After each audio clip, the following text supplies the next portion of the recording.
Now, Pakistan's provocations at the border have intensified with simultaneous attacks on multiple areas in Jammu Kashmir. Pakistani forces began shelling early in the morning in Samba, Nowshera, Balakot, Rajouri and Arispura sectors. Pakistani forces have been using heavy 120 mm mortars along with small arms automatics 82 mm shells.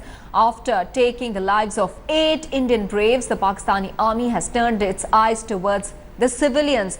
Pakistan's shelling and firing is being directed at civilian areas now. Jeda and Jad villages have been targeted in Samba, while Basuni village is facing the brunt of Pakistani attack in Balakot. There have been multiple cases of injuries and 8 civilians, including an 18-year-old Rajinder Kaur, have been killed in Samba and Rajouri.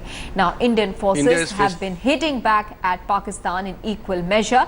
The fresh Pakistani offensive comes after shelling at the border claimed the life of a Jawan and a civilian yesterday. India is facing lots of challenges because of the various elements working against our national territory, our interests. So our forces are responding appropriately.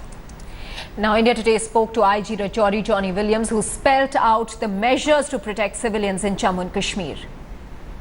Intermittent firing going on at Mantar sector and upper reaches like Balakot and Manjakot. There is heavy mortar firing and also small weapons. It keeps changing, but the population is scattered over there, but very vulnerable to this heavy mortar firing. The army and the BSF are on the frontiers, and we are looking after the logistics and other issues which the local administration can do. And we are trying to instill maximum confidence, and we have the infrastructure.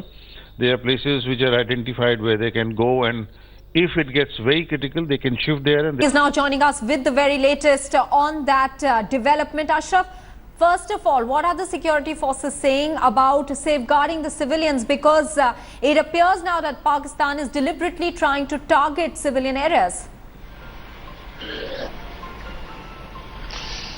Absolutely, we have seen since yesterday evening but there was intensification in the Pakistani shelling across the line of control, what we are witnessing in the different sectors in Jammu and Kashmir.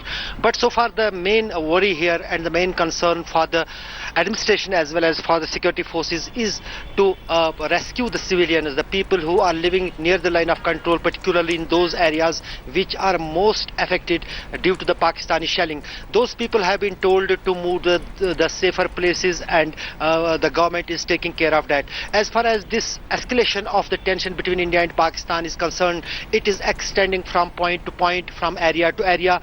It was between the two armies so far, and now the civilians are becoming target.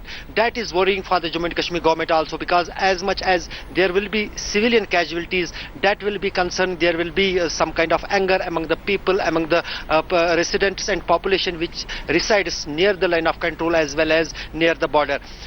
In the Kashmir Valley, there are also tensions on the line of control. We have seen for last 3 days there was exchange of fire in Masil sector on line of control.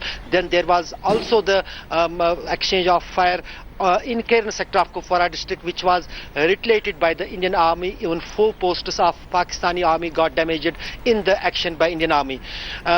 Here there are the inputs with the army that Pakistan is under a big strategy trying to target Indian positions, Indian posts, Indian army on the line of control, as well as there are SSG commandos which have been specially deployed on the line of control in POK. Ashraf, they're reporting on civilian deaths that have taken place along the LOC and international border.